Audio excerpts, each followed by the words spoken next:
Vamos a subir. Nada, solamente que lo saquemos un poquito. Yo voy a aprovechar y voy a abrir.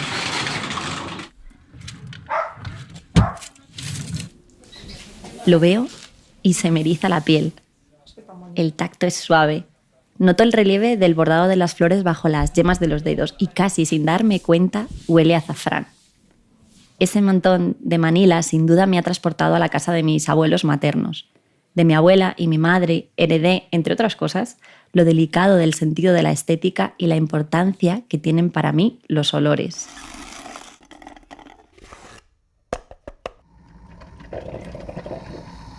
El café. Su aroma es un viaje, desde la molienda hasta la taza. Veo a mi padre con su vaso en la mano de una habitación a otra y con el ceño fruncido por la concentración. Disciplinado y generoso. Esas horas delante de los libros son para enseñar a sus alumnos. Me gustaría pensar que yo también tengo algo de eso. Al menos hago el mismo gesto. Me gusta el café y pierdo la taza continuamente por la casa. Hay algunos objetos o vivencias que tienes en la infancia y te acompañan el resto de tu vida. Algunas incluso podríamos decir que definen, en cierto modo, rasgos de tu personalidad. Han pasado muchos veranos, pero aún siento en mis manos la leche cuajada de los quesos frescos que hacía mi abuela. Ese olor del cobre de las pesetas que nos daban de propina cuando los repartía con mis primos por el pueblo, correteando en libertad, y asintiendo al que me preguntaba si yo era la nieta de Caldera. El olor a leche rescata un objeto de mi memoria. Se trata de mi primer lapicero. Lo fabricó mi madre con un brick de leche, en aquellos tiempos en los que reciclar era una necesidad. Lo decoró con recortes de cartulinas de colores. Ese lapicero atesora el valor de la creatividad, pero sobre todo me conecta con la capacidad que tuvo mi madre para reinventar y encontrar alternativa y solución a los problemas. Pregunté a mi pareja, ¿cuál es el objeto que te define? A boat. Un barco, me respondió. Me recuerda a mi abuelo, a la pesca con él en el mar Caspio, y me acerca a la Australia donde me crié. El barco es eficiencia y a la vez evoca en mí esa sensación de libertad y el hecho de no sentirme atado a un lugar. Veía en él todo eso que me estaba contando. No tenemos un barco, pero ahora entiendo por qué cuando vamos a cualquier sitio busca figuras, cuadros u objetos que tienen que ver con ellos. Me imagino a César en una noche lluviosa, resguardado al calor de la chimenea y con un libro, su fiel compañero. La frontera entre el frío y el calor, la luz y la noche, el resguardo y la intemperie, la realidad y la historia. ¿Cuánto tiempo habrá pasado en Baker Street, Arrakis, o en la Tierra Media, en Gaugamela, cruzando los Alpes con Aníbal o en las irreductibles aldeas galas? En los libros veo su reflejo de serenidad y de curiosidad, su necesidad de descubrir y aprender constantemente, aunque a veces ambos mundos colisionen. ¿Qué nos hace ser como somos? La genética, pero también las experiencias y aprendizajes de nuestra infancia a veces nos ayudan y otras nos limitan ante situaciones del presente. Somos un cúmulo de vivencias. Somos cuerpo y mente. ¿Por qué nos empeñamos entonces en olvidar consciente o inconscientemente una de esas partes? Hoy toca mirar hacia adentro. Hoy hablamos de salud mental. La crianza y la pediatría comparten un toque dulce con notas ácidas. Somos Soledad Montoro y Rosa Pavo, y queremos que nos acompañes en este espacio sonoro para charlar sobre todos los temas que más interés despiertan en las consultas de pediatría. Bienvenidos a Miel y Limón. Pediatras al micro. Empezamos.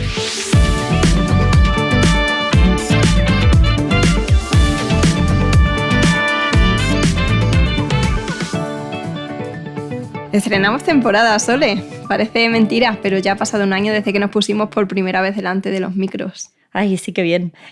Bueno, es que al final hemos estado un tiempo de retirada. Al principio pensábamos que iban a ser unas semanitas, luego unos meses. Lo hemos ido alargando, pero bueno, es porque somos nuestras propias jefas y bueno, pues decidimos que necesitábamos más descanso. Y además en este tiempo hemos hecho algunas cosillas. Otras cosas, sí. Como por ejemplo escrito en el periódico. Hemos diseñado un merchandising. Todo esto lo podéis ver en nuestra magnífica página web. Y bueno, pues también nos han diseñado una versión de la banda sonora, pero sobre todo, la verdad es que hemos dedicado tiempo a pensar en temas nuevos y a contactar con colaboradores para ver si los engañamos para hablar con nosotros. Yo creo que hemos tenido suerte, va a venir gente guay. Pues sí, además también este tiempo nos ha servido para estrechar lazos con algunos pacientes y nos sentimos también muy arropadas por el apoyo que nos habéis hecho llegar desde el otro lado del altavoz o del auricular, ¿no? Tanto padres, madres como compañeros sanitarios. Y bueno, ya os lo contamos en el capítulo especial sobre nuestra historia, que este proyecto nos sirve también como terapia, pero es que siendo honesta, este podcast probablemente no existiría sin la ayuda de nuestra propia psicoterapia. Así que desde aquí, gracias Alejandro. Gracias Yolanda, gracias. Por eso también hemos querido comenzar esta temporada hablando de un tema que nos parece esencial, es la salud mental. Sí, porque al final la salud mental es que es cosa de todos y es que ninguno somos inmunes. O sea, igual que todos podemos tener amigdalitis y consultamos por ello, pues todos en algún momento de nuestra vida podemos tener algún tema de salud mental y no tenemos por qué sentir, desde luego, nada de vergüenza. Para mí, realmente acudir a un especialista para intentar mejorar en este sentido es que no me parece para nada un signo de debilidad, y creo que hasta que no se vea como tal, no vamos a ser capaces de destruir un poco este mito, ¿no? y todo este tabú. Y bueno, y además que no solamente se puede hablar de a lo mejor los trastornos que son un poco como más a la orden del día, también es verdad que son los más frecuentes, pero bueno, que en cierto modo también se les da como un toque romántico, ¿no? Como la ansiedad o la depresión, sino también quitar un poco el estigma de otras enfermedades, como puede ser la esquizofrenia o situaciones como pueden ser pues, el suicidio o el intento de suicidio. Y de hecho, hablamos también un poco de recursos en cuanto a esto, ¿no? En cuanto al suicidio, en el episodio que vamos a poner ahora, que se grabó por ahí por mayo. Parece que ahora queda muy lejano, pero además lo grabamos con una persona que sabe pues, mucho más que nosotras de todo esto. Pues ¿qué? ¿Le damos al play, Sole? Yo creo que sí. Venga, ahí pues tenemos. Allá vamos. Hay un tema en el que estamos de acuerdo profesores, educadores y profesionales sanitarios, y muchas familias en general. Compartimos nuestra preocupación por la salud mental de nuestros niños y adolescentes. Este tema no es nuevo, si bien se ha agravado además por la situación de pandemia que hemos vivido. Vemos cómo se duplican los casos de urgencias psiquiátricas infantiles. Cada vez es más frecuente encontrarnos pacientes en la consulta de pediatría que consultan por ansiedad, depresión, por trastornos de la conducta alimentaria y por otras patologías. Así que hoy vamos a hablar con Abigail Huertas. Ella es psiquiatra y sabemos que estudió medicina para dedicarse precisamente a lo que hace, cuidar la salud mental de los niños y adolescentes. Buenas tardes, Abigail. Gracias por acompañarnos. Hola, ¿qué tal? ¿Cómo estáis las dos? Buenas tardes. Pues nada, hoy te hemos traído aquí para hablar sobre un tema muy importante y bueno, te hemos elegido porque nos encanta tu labor de divulgación y tu trabajo y además hemos hecho algunas labores de investigación que hemos descubierto ahí por redes sociales, que siempre quisiste ser psiquiatra infantil, que te gusta el running y somos muy fans de la idea de cogerte el día libre de cumpleaños para disfrutarlo para ti, para regalártelo, vaya. Es una gran idea, yo creo que te la voy a copiar. Sí. Bueno, veo que soy muy transparente y que os habéis documentado fenomenal. Es verdad que yo pues tengo esta forma de ser, pero es verdad que me gusta mucho compartir las cosas que a mí me funcionan, porque no solo es hablar de salud mental y de enfermedades, informar a la gente, también la gente tiene que entender lo que hacemos los profesionales para mantenernos sanos, sobre todo cuando estamos consiguiendo mantenernos sanos, porque a veces no es así, pero yo cuando tengo algún tip, alguna herramienta que a mí me funciona y que puede hacer cualquiera, me gusta compartirla. O sea que yo comparto... O sea que eso es divulgación también, en cierto modo, ¿no? Sí, yo me regalo el día de mi cumpleaños y creo que es algo que todo el mundo debería hacer, regalarse tiempo el día de su cumpleaños o en cualquier momento, y por eso lo comparto. Me parece que es una señal de autocuidado. Efectivamente, a mí la pediatría siempre me ha gustado, siempre me han gustado los niños y los adolescentes. Mi padre es psiquiatra y cuando yo era pequeña trabajaba como psiquiatra infantil. Yo sabía que me apetecía mucho trabajar con niños porque estaba muy familiarizada en casa con que venían niños a las consultas de mi padre, con que mi padre hacía terapias de grupo, les entrenaba en relajación, a nosotros también nos entrenaba y me despertaba mucha curiosidad. Y queríamos preguntarte, ¿qué crees que ha dañado más la salud mental de nuestros niños y adolescentes? Pero así un poco de forma simple, ¿no? Para entendernos. ¿Ha sido peor Instagram o la pandemia COVID? Buah, esto es una pregunta un poco trampa. O sea, los niños ya y las niñas ya venían con una salud mental un poco frágil y un poco más vulnerables por un montón de cosas. Una de ellas es que las redes sociales han irrumpido en nuestra vida prácticamente antes de ayer, pero ellos han sido como el laboratorio experimental. Cuando yo tuve a mi hijo, que tiene ahora 15 años, yo no tenía iPad ni tenía internet en el teléfono móvil. Todo esto ha venido después. Entonces, según han ido pasando muy poquitos años, pues han ido los papás teniendo un teléfono móvil delante con internet y se han sentado en una terraza de verano y le han puesto el teléfono al niño delante con dibujos animados, cuando todavía los profesionales no sabíamos, no había estudios todavía desde neuropediatría que dijeran si eso incidía en el neurodesarrollo de los niños o no. ¿Qué iba a pasar?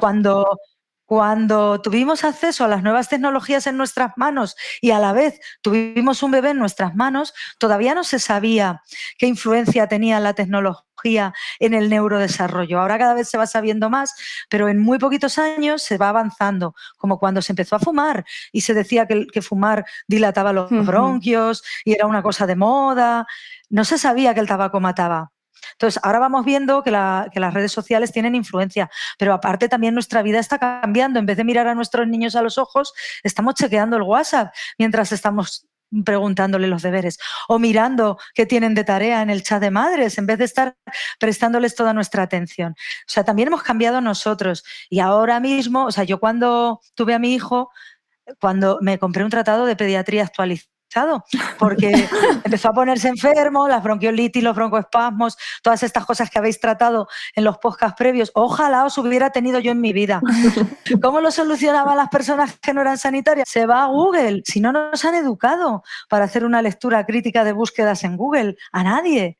Entonces, pues claro, la gente se asusta o le quitan importancia a cosas que sí que la tienen porque no tienen buenos canales de información. Claro. Entonces, la pandemia ha hecho mucho daño porque les ha cerrado, les ha aislado, pero bueno, venían ya bastante vulnerables de fábrica. Sí. Por otro lado, las redes sociales también han tenido efectos muy positivos, ¿no? Y, por ejemplo, nos están ayudando a dar visibilidad a la salud mental y nos permiten tener también acceso a testimonios pues muy valiosos que pueden servir para desterrar mitos, para derribar tabús que giraban en torno a la salud mental, ¿no? Una cosa muy buena que han hecho las redes sociales es unir a personas que no se hubieran encontrado nunca si no fuera a través de las redes sociales, para que puedan tener un interés en común y luchar por sus derechos colectivos de pacientes o activistas por la salud mental o cosas así. Esto es una cosa muy buena que han favorecido las redes sociales. Y no solo las redes sociales lo que ha cambiado en poco tiempo, ha cambiado el modelo de familia,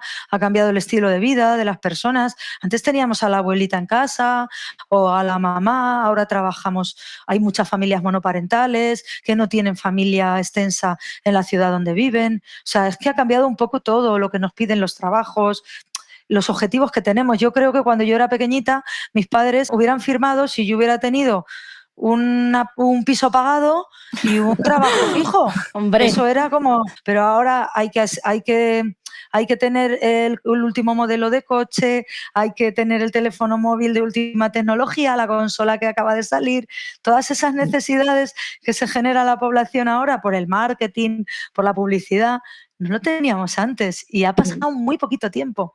Sí, han cambiado radicalmente esas necesidades básicas. Ha cambiado todo eso y encima también ha cambiado que parece que tienes que estar como feliz, ¿no?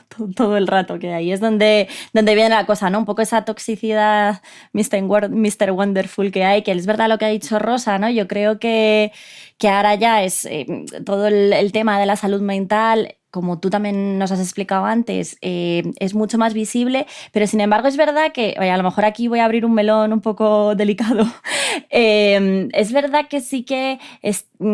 como que se le da mucho más margen para hablar de sentimientos, de sentirse, pues eso, triste o deprimido, a lo mejor en ciertas esferas, pero hay en otras que no. Ejemplo, para lo que estoy explicando. Por ejemplo, he visto a pocos políticos decir que alguna vez tienen, por ejemplo, están tristes o agobiados o con ansiedad, o incluso pocos médicos, ¿no? Lo que decías tú antes, que no es que tengamos que airear nuestra vida, pero bueno, que nosotros a veces también estamos ansiosos y yo creo que eso para la población también es importante. Abigail, ¿por qué nos sigue costando hablar de salud mental?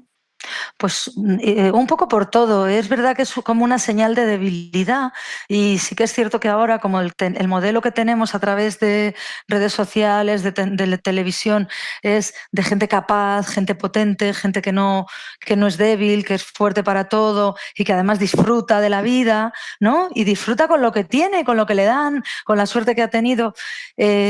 Ese modelo de sociedad nos daña, pero es que sigue habiendo todavía mucho estigma, por eso es bueno hacer labor de divulgación y normalización. Esto que dices de los políticos, yo no me había atrevido a decirlo en voz alta nunca, pero es verdad, ¿vale? Los famosos, los actores, los cantantes hablan de que han tenido ansiedad, que han tenido un trastorno de conducta alimentaria. Esto es algo que puede tener cualquiera y con lo que fácilmente empatizamos y son personajes públicos y es un muy buen altavoz. Pero es verdad que seguro que nuestros políticos también han tenido crisis de ansiedad o depresiones mayores o trastorno afectivo bipolar o cuadros psicóticos y eso se utiliza como para atacarles, como para debilitarles. Bueno, pero no vamos a decir que los políticos tengan por ahí que destripar toda su intimidad, toda su vida y su malestar emocional. Muchos políticos han tenido con seguridad hijos o hijas con algún trastorno mental grave. Gracias a eso probablemente salen adelante algunas medidas políticas para cuidar la salud mental. Cuando alguien lo tiene en su casa, a lo mejor no tiene por qué publicarlo en los medios de comunicación, pero que sí que puede determinar una partida presupuestaria para cuidar esa salud mental. No sé, sigue habiendo mucho estigma, aunque se normaliza mucho a través de redes sociales también, pero yo creo que también tenemos ahí como una cosa morbosa, curiosa de ver a la otra persona sufrir y decir, pues yo no estoy tan mal, ¿no? O sea, el disfrute cotilla de decir, esta persona lo está pasando mal, menos mal que no soy yo. Y yo creo que ese es el peligro. O sea, está muy bien que nosotras estemos divulgando y también que nos estemos familiarizando con lo que produce a las personas este uso de las redes sociales, porque esto nos va a permitir educar a los niños, a las niñas y a los adolescentes y a nosotras y los profesores y profesoras. Vamos a poder ir señalándoles cómo nos hemos sentido nosotras como adultas, que somos, se supone, personas con recursos, y podemos entender cómo se sienten ellos, que todavía no están maduros, no están totalmente desarrollados y no cuentan con todas las herramientas que a priori deberían tener las personas adultas sanas. Hacemos un pequeño paréntesis para recordarte que puedes apoyar este proyecto de diferentes maneras. Suscríbete en tu plataforma de podcast favorita para no perderte ningún capítulo. Síguenos en redes sociales. Comparte con tus amigos. También nos puedes apoyar económicamente para mejorar el proyecto, colaborando a través de Ko-fi, Patreon o PayPal. Tu apoyo es necesario. Estoy más en mielelimonpediatras.com. ¿Tú de verdad tienes la sensación de que han aumentado? ¿Han aumentado los problemas de salud mental en la infancia y adolescencia? ¿O que realmente ahora siempre han estado ahí y ahora los buscamos más o la gente solicita ayuda antes? ¿Cuál es tu punto de vista en cuanto a esto? Pues es un poco las dos cosas, ¿eh? Nosotros ya veníamos viendo un aumento de problemas de salud mental en la población infanto-juvenil antes de la pandemia. En los últimos años, te diría 2017, 2018, para acá, un poquito antes de la pandemia ya se vio, yo creo que tiene que ver también con los cambios estos que hemos hablado, un aumento de malestar y de consultas por problemas de salud mental que ahora después de la pandemia son las mismas dolencias, pero empiezan mucho más pronto y con mayor gravedad. Pero también es verdad que hay como, yo siempre utilizo la palabra romantización del sufrimiento psíquico, porque sentir que eres vulnerable y decir que lo que estás teniendo es una crisis de ansiedad o que algo te frustre y te ha dado pues un ataque o algo así, es algo que también está pasando. La gente está hablando más de sus emociones, pero claro, en la infancia y en la adolescencia a lo mejor todavía no sabemos bien ponerles nombre, identificarlas y gestionarlas. Y nos creemos que eso todo son enfermedades. Entonces se están pasando las dos cosas. Por un lado, hay más niños, niñas y adolescentes enfermando y enfermando de gravedad. Y por otro lado, hay más niños, niñas y adolescentes quejándose de malestar emocional y no sabiendo cómo tolerarlo sin que necesariamente eso sea una enfermedad. están pasando las dos cosas, creo. ¿Y qué patologías son las que veis con más frecuencia? De toda mi carrera profesional, lo que yo más he visto es ansiedad, depresión y problemas de conducta. Después empezaron a pisar con fuerza los trastornos de conducta alimentaria, que siguen top, en la ¿no? cresta de la ola, la anorexia, la bulimia, el trastorno por atracón, son motivos de consulta bastante frecuentes. Siempre ha habido la misma prevalencia de los trastornos psicóticos, la verdad, se han mantenido ahí en el top 10, pero no han aumentado ni han disminuido, pues porque es una cosa neurobiológica, pues que tiene la prevalencia que tiene. Y es verdad que las autolesiones pueden ser intentos de suicidio o bien patología, malestar emocional que lo gestionan con autolesiones, ha aumentado mucho en estos últimos años, ya desde el 2019 para acá, cada vez más. Está siendo brutal. Adolescentes que se hacen daño a sí mismos, a veces con intención de morirse, pero otras veces no. Bueno, sabéis que el suicidio ya es la primera causa de muerte en adolescentes por encima ya de los tumores. Esto ya ha cambiado en estos últimos años, que antes ya lo alertábamos, que estábamos seguros que iba a ser la primera causa de muerte, pero ya hay estadísticas en el Instituto Nacional de Estadística y tal. Y antes eran los accidentes de tráfico, ¿no? Las causas evitables de las que más morían los jóvenes, pues ahora ya es el suicidio. Pero no solo eso, hay muchos chavales y muchas chavalas que se hacen daño a sí mismos porque están sufriendo y es la herramienta que tienen en ese momento para gestionar ese sufrimiento también. De hecho, igual que la DGT hace campañas de prevención, vosotros habéis empezado ahora a funcionar, ¿no? Con una línea de atención a la conducta suicida que se ha inaugurado ahora en mayo, ¿no? Sí, yo estuve en la presentación de la línea, es un número de teléfono, el 024, que es gratuito, que no deja registro, que se supone que es accesible para todo el mundo, que lo gestiona la Cruz Roja, pero esto es una herramienta más. O sea, estaba todo el mundo allí muy contento porque por fin se habla de salud mental, porque por fin se toma una medida para el suicidio. El hecho de que el gobierno central haya hecho un plan de prevención del suicidio en general, no solo para niños, supone que se va a seguir hablando de suicidio entre los políticos y que se va a seguir invirtiendo dinero, pero vamos, esto es una cosa de las muchísimas que hacen falta. Estas son las cosas que se sabe que funcionan. Cuando alguien verbaliza deseos de morir, que reciban atención en muy poquito tiempo. Pues voy a detenerme un poco en ese punto, en el de verbalizar, porque esto nos pasa, y yo creo que nos pasa hasta profesionales sanitarios. Tenemos un poco como la creencia de que si hablamos con alguien que creemos que en ese momento pues puede estar pasándolo mal y hablamos de suicidio, o incluso preguntamos si en algún momento eso se le ha pasado por la cabeza, como que creemos que eso le puede llevar a incitar a hacerlo. Entonces no se habla mucho de esto con el paciente cuando lo tienes delante. Efectivamente, explorar con un paciente las ideas de suicidio no solo no es malo, sino que es necesario y obligatorio. Cuando a alguien le preguntas, le estás dando permiso para contarte algo que a lo mejor le está produciendo mucho malestar. Nosotros hablamos de ideas egodistónicas, que son ideas que producen malestar a la persona. Solo tener esas ideas le hace sufrir. Entonces, si tú le preguntas, le estás abriendo como una puerta para poder hablarte de eso con naturalidad. Yo creo que no es mala idea tocar esto aquí, porque claro, o sea, yo creo que cuando tú vas al psiquiatra tienes que decirle si estás teniendo pensamientos de muerte. El psiquiatra tiene que saber gestionarlo y el pediatra pues también.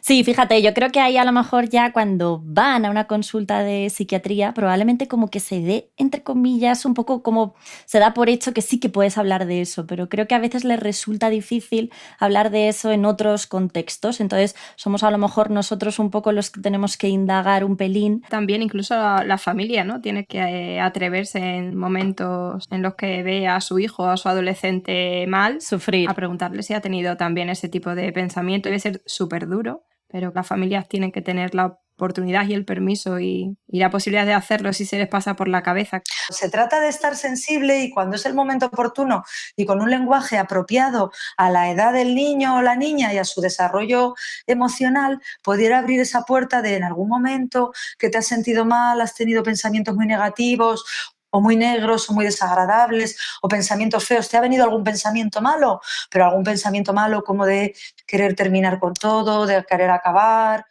Hay que tener claro que la salud mental forma parte de la salud general y que la salud es un derecho fundamental de la infancia y que es una responsabilidad también como padres y madres cuidar la salud mental de nuestros niños. También ayudaría que nosotras mismas pudiéramos reconocer nuestro propio malestar y no tuviéramos que ser esa mamá happy, perfecta, que nunca pierde el control, que nunca llora y que nunca se desborda. Si nosotras nos permitimos tener malestar emocional y tomar conciencia de eso y hacernos cargo de ese malestar emocional y les damos a nuestros nenes un ejemplo de cómo nosotras nos hemos cuidado, pues les estamos haciendo más fuertes. Totalmente de acuerdo.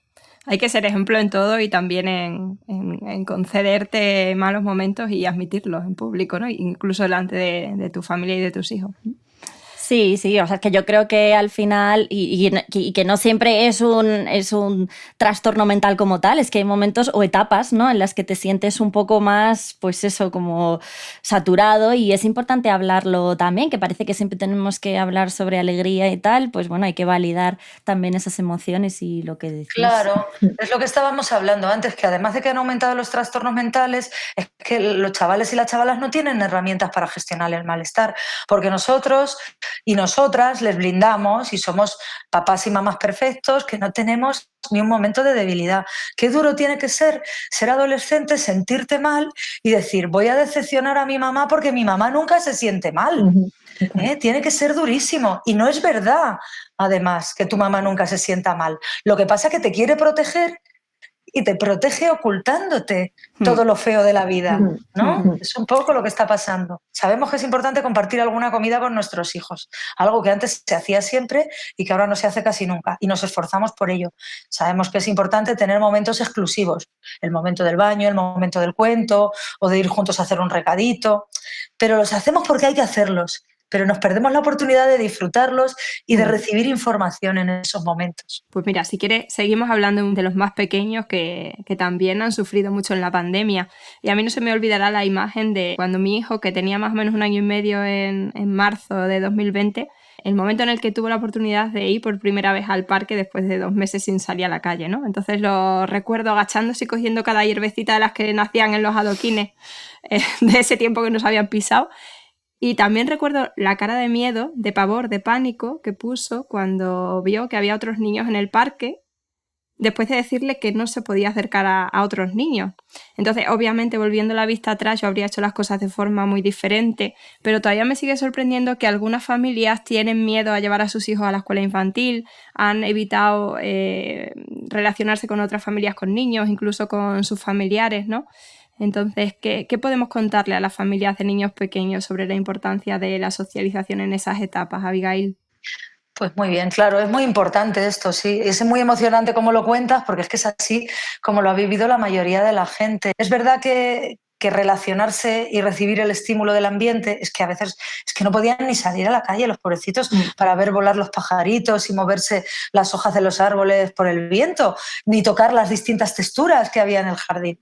Esto, igual nosotras somos más conscientes de que puede incidir en el neurodesarrollo de los niños que otras personas, pero ahora, claro, los que han ido consultando, cuando han visto pues, reacciones en sus niños que no alcanzan a comprender, pues se les ha podido ir explicando en la consulta. Claro, es que estos son los bebés de pandemia que han dejado de... No, pero es que yo en casa no llevaba mascarilla. Pero tú en casa no llevabas mascarilla, pero estabas más pendiente de las noticias o de la salud de la abuela que de otra cosa, ¿no? Y de no llorar delante de tu hijo que de otra cosa. Claro, o sea, es que esto fue antes de ayer, en realidad. Sí. Entonces, estos nenes, es verdad que los niños al final reciben estímulos y enseguida, con poquito que hagamos algo por ellos, es como si tiras una piedrita en el centro de un estanque que se van haciendo ondas y ondas y ondas. Cualquier señalamiento que tú hagas a una familia, cualquier mensaje que les transmitas, o sea, simplemente decirles esto que te preocupa tanto es lo que se espera después de una pandemia, pero ahora que habéis vuelto a la normalidad, que está yendo al cole, que está recibiendo apoyo escolar o que le estás llevando a estimulación o a esta extraescolar, esto va a ir cada vez a mejor. Simplemente con eso, de pronto se quitan como una mochila muy pesada y pueden empezar a disfrutar de sus bebés o de sus niños.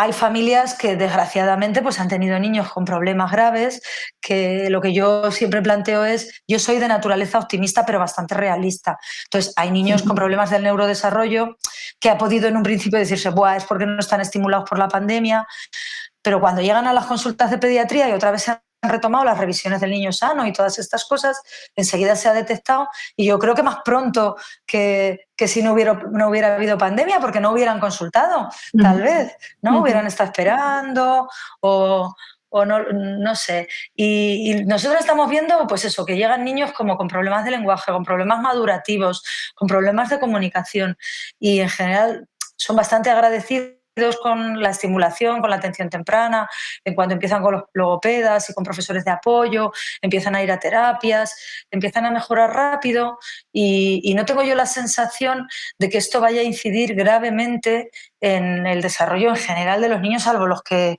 tengan alguna vulnerabilidad o algún riesgo, o alguna señal ya de preocupación, por ejemplo, de autismo o un trastorno del desarrollo intelectual, que qué duda cabe que cuanto más se les estimule, mejor les irá. Claro. Pues yo creo que tus palabras serán alivio para muchas familias que se han sentido culpables, ¿no? De tener que trabajar y recurrir a la tablet como cuidador, casi como canguro, y de no haber podido estar tan pendiente de sus hijos como habrían hecho en condiciones normales porque tenían que estar en casa trabajando y haciendo multitareas como habitualmente, pero encima encerrados en casa en una pandemia. Pero es que es tremendo que las familias se sientan culpables. Es que muchas veces casi es peor esa culpa flotante en la situación emocional de los niños que lo que hemos vivido, que al final lo hemos vivido, y lo único que podemos hacer es ir recuperándonos como buenamente podamos. ¿Qué podemos hacer como sociedad, Abigail? Porque nos da la sensación de que los problemas de salud mental parece que van a ser la principal causa, el otro día leía, ¿no?, la principal causa de discapacidad en el mundo en 2030. Y luego nos da la sensación de que es verdad que no se aportan tantos medios como a lo mejor los que se necesitarían, aunque nos has dicho antes que estamos mejorando, o sea que vamos a ser positivas. Pero ¿qué crees que podemos mejorar?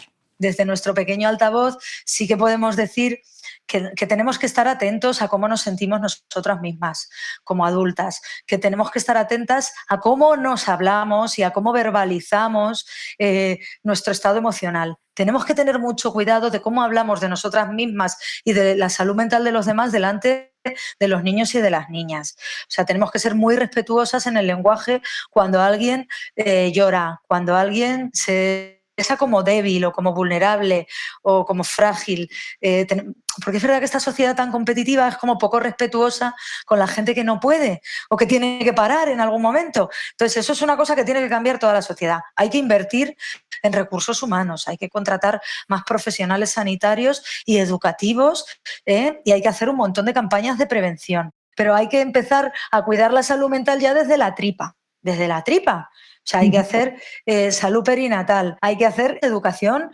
en gestión de emociones, educación para poder tener recursos para cuidarnos ante la adversidad. Y luego, efectivamente, seguir luchando contra el estigma, normalizar que la gente tenga así sus testimonios en primera persona de cómo lo han pasado. Es muy difícil salir del armario en la salud mental, pero yo creo que hay que seguir hablando de esto y dando nuestra opinión. Podemos hablar de algún libro que ha publicado algún famoso sobre sus vivencias, como podemos hablar de cómo, igual que tú has hablado de cómo te has sentido cuando tu niño salió al jardín. Y luego, pues yo creo que hay que hay que ser pico pala, muy machacón sobre todo lo que hace falta. La especialidad de psiquiatría infantil, yo creo, es una oportunidad muy buena porque se van a formar a partir del 2028 psiquiatras infantiles. Y eso supone que los hospitales van a tener que demostrar que están preparados. Entonces se van a tener que dotar de recursos para ofrecer a esos futuros psiquiatras infantiles para que se puedan formar, Y entonces yo creo que ahí seguramente vamos a mejorar un montón. No solo porque los psiquiatras van a estar mejor formados, sino porque los hospitales van a tener que ajustarse a eso. Yo creo que eso también es bueno. Yo es que soy bastante optimista. Siempre tiendo a ver todo lo bueno. Hay muchas cosas muy malas que nos podrían tener siempre enfadadas, pero entonces nuestros hijos estarían siempre enfadados. Efectivamente. Y como también hay cosas muy buenas que son una oportunidad, pues yo creo que hay que quedarse con eso. Totalmente de acuerdo contigo. Hablamos un poquito al final de la dificultad que tenemos a veces en el centro de salud, porque algunas familias nos demandan que derivemos a sus hijos pues ante situaciones que no son patológicas, que son conflictos que yo llamo de la vida, ¿no? Efectos secundarios de la vida, y a veces es difícil valorar esa línea difusa entre la respuesta normal ante la adversidad y una respuesta patológica. Y la dificultad que tenemos, sobre todo ahora que cuidamos mucho la derivación a los servicios y a los recursos de salud mental por las colas, por las listas de espera, por la escasez, en cierto modo, aunque estemos mejorando. Podríamos estar hablando horas y horas, deberíamos hacer una serie de podcasts sobre salud mental. Pues nada, ya sabes, Abigail. Pero esto es un temazo, los famosos códigos Z, los problemas de la vida cotidiana. Muchas veces requiere mucho más tiempo de consulta explicarle a una persona que lo que le pasa no es objeto de atención especializada y que va a dar lo mismo y que se va a sanar igual ese malestar emocional, se le derive o no se le derive a salud mental. A ti te complica mucho más la consulta y la vida y te deja mucho más agotado y desgastado porque hay como un tira y afloja y las familias como que no se van contentas. Hombre, que esto no es un restaurante, que uno no tiene que irse diciendo he comido muy bien, te dejo una propina, pero todos queremos que la gente esté contenta con nuestra atención y entonces a veces requiere muchísimo más esfuerzo explicar a las familias que aunque les derivemos a salud mental, los problemas de la vida cotidiana evolucionan igual con o sin tratamiento especializado, son problemas de la vida cotidiana y solo hay que intervenir si se complican. Esto pasa un poco como cuando hablabais de las infecciones respiratorias. El primer día de fiebre no puedes saber cómo va a evolucionar esa fiebre. Pues con los problemas de la vida cotidiana lo normal es que la persona, su organismo, vaya adaptándose a la situación y se vaya reponiendo. Y si después de un tiempo no ha sido así, es cuando ya hay que derivar a atención especializada, que derivar en el minuto cero no va a hacer que sufran menos ni que las cosas vayan mejor. Pero esto es un esfuerzo muy grande que hay que hacer en consulta que a veces no se puede hacer, y menos aún en atención primaria. Si es que la atención primaria es donde más habría que invertir, porque es que la carga de trabajo, el poco tiempo de consultas, la diversidad de patologías que llegan, la responsabilidad que supone tener que tomar decisiones en tan poco tiempo, es un problema muy grande. Entonces yo entiendo que se derive alegremente, pero por eso hay que hacer una labor de información. Y si no te quedas tranquilo, pues derivas y ya será el especialista el que lidie con ello. Yo me paso mucha parte del tiempo explicando a las familias por qué les doy el alta de la consulta. Sí, sí. Lo bueno que tenemos en primaria, aunque ahora no tengamos mucho tiempo, es que es verdad que los puedes volver a ver en un tiempo. Entonces, como suelen ser cosas reactivas, ¿no? Que como tú muy bien dices, si más o menos las vas aprendiendo a gestionar, pues se acaban pasando, pues muchas veces volviendo a valorarlos, vemos que las cosas se van colocando y ya las familias se tranquilizan también un poquito, se quedan menos preocupadas. Bueno, Abigail, pues un placer charlar contigo. Nos ha encantado, ¿eh? Hemos aprendido muchísimo, como siempre, veamos que hemos estado fenomenal. Oh, pues cuánto me alegro, para mí también ha sido un placer. Ojalá escucharnos les resulte útil a mucha gente, ojalá se les ocurran cosas que les sirvan para ser más felices, para mantenerse más sanas, para cuidar de sus niños y niñas ahora, para que sean adultos y adultas saludables. Que es que esto que estamos haciendo nosotras es una inversión de futuro. Ojalá de verdad que esta conversación sea la primera de muchas y sea muy útil a mucha gente. Muchas gracias por darme la oportunidad, chicas. Gracias a ti. Gracias a ti. Un beso fuerte. Chao.